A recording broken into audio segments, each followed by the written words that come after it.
Okay, welcome to Meet the Candidate. And my guest for this session is Jerrall Haynes. Yes, ma'am. Welcome, Jerrall. Thank you. He is running for Spokane City Council, District 1, Position 1. Yes, ma'am. Okay, so this is just the get acquainted interview, and Okay. so tell us about where you grew up and went to school. Okay, well, I was born in Charleston, South Carolina, raised in a small town called Summerville, South Carolina. I graduated from Summerville High School, named after the town. I went to school at South Carolina State University, the Community College of the Air Force, and University of South Carolina. And I currently take classes at Park University also.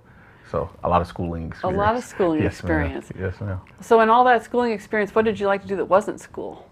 Oh, I love sports. Sports was a huge part of not only my community, but my family. Small towns are like that. Yes, ma'am. Everything shuts down on Friday nights for the football games, and so it was big for my development as a young man. But also, we were very involved in the church. My mother had us volunteering with Habitat for Humanity at a very young age. We would go to youth groups, Bible studies. We participated in a youth choir. Me and all of my siblings did. So I can sing just a little bit.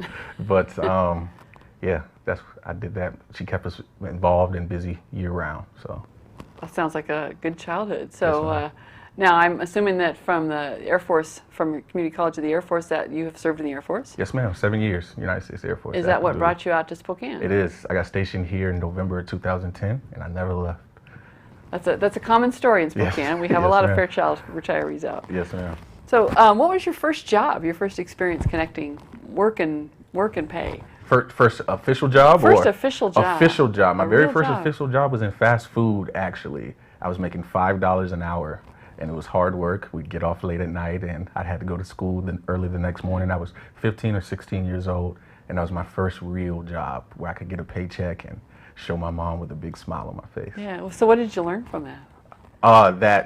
That from the outside looking in, everything isn't what it seems, you know.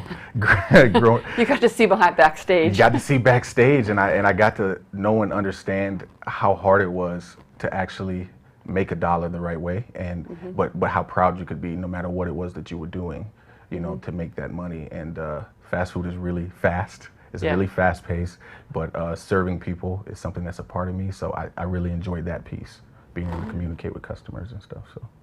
So in your in your 7 years in the Air Force, is there some other places that you've lived or traveled that have really stuck with you? Traveled a lot. So from anywhere from Japan to Egypt, Korea, Germany, England, you name it, Afghanistan, Qatar, Kyrgyzstan, the Philippines, Guam, so many other places. So yes, ma'am, I love to learn from a lot of different cultures and a lot of experiences from other people. So Is there a favorite anecdote of yours that, of something that you learned, or some aha moment while you were traveling that you bring with you? Yes. So my first deployment was in Kyrgyzstan, and it's a very impoverished nation. But the people that live there are incredibly intelligent. They're not. They don't live in poverty because a lack of capabilities. They were individuals that spoke 6 and 7 different languages fluently, and I got to see that and experience that on a daily basis. So that was a very big, eye-opening experience for me. Okay, that kind of, we are not at all very bilingual in this country. We're not, no ma'am. Definitely not 7. I'm not sure what 7 languages would be. No ma'am, but we're doing a better job at it. In Spokane Public Schools, we actually have the language immersion program where we're actually creating dual language learners as early as kindergarten now. So yeah, it makes more sense to do it young. it does, absolutely. Lots more sense. Learning it later is a pain in the neck. Yeah, but yeah. Yes, so ma'am. one of the questions I've got is why volunteer to run for elected office? Now you are unusual in that you are already holding elected office with the school board. Yes, ma'am. So what prompted you to run for elected office for city council? Well, long story short, my entire life I've dedicated myself toward community service and serving other people.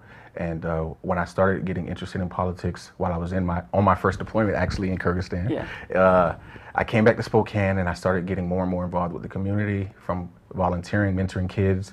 I was coaching high school sports. I got involved with political action committees, economic development committees, criminal justice committees, et cetera, et cetera. And I was honestly searching for someone who wanted to be an elected official that I truly could believe in, and I thought really wanted what was best for all people.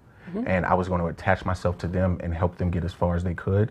So in that search, people actually started to ask me and advocate for me to run for public office. And so for the first time in my life, I saw myself as possibly the person that could serve communities on a larger scale. And school board just jumped right off the page at me. Okay, so then why add city council? Okay, so over the last few years as a school board member, I've gotten to experience and see a lot of the challenges that our students face in their home lives and while living in the community, and how our educational institutions impact our community, and how our city can also impact our community, which impacts our educational opportunities. So running for city council seemed like a really no-brainer segue to help bridge the gap between the city government and our educational government, to help better serve not only our students, but our families and our communities as a whole. Okay, well so how do you see the duties of the city council? And actually I think I'm at a good place to give you that time, your minute to make the pitch. Why vote for Jerrall Haynes for city council? Okay, well, I see the main role for city council is to be a representative for the people that elect you into office. So, you know, our city here in Spokane, the city council members are by districts. And so I see my main job is to represent the best interests of the community members that live in District 1. And the city council is a legislative body that passes laws and makes votes that help shape our entire city, works with the mayor's office to get things done and to come up with solutions to problems that we experience every single day. I believe that I'm the best candidate in this race because, like I said earlier, my entire life has been dedicated toward working for other people. That's who I am. That's all I really know how to do. And that's all I'm really passionate about.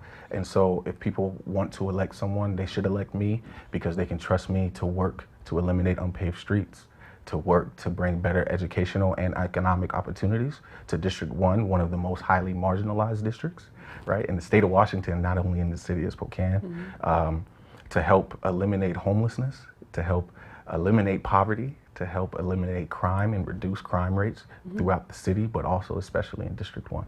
So, all right. Yes, ma'am. That's a good pitch. Thank you, Jerrall. Thank you very much. Good luck and enjoy your campaign. Thank you. I appreciate you.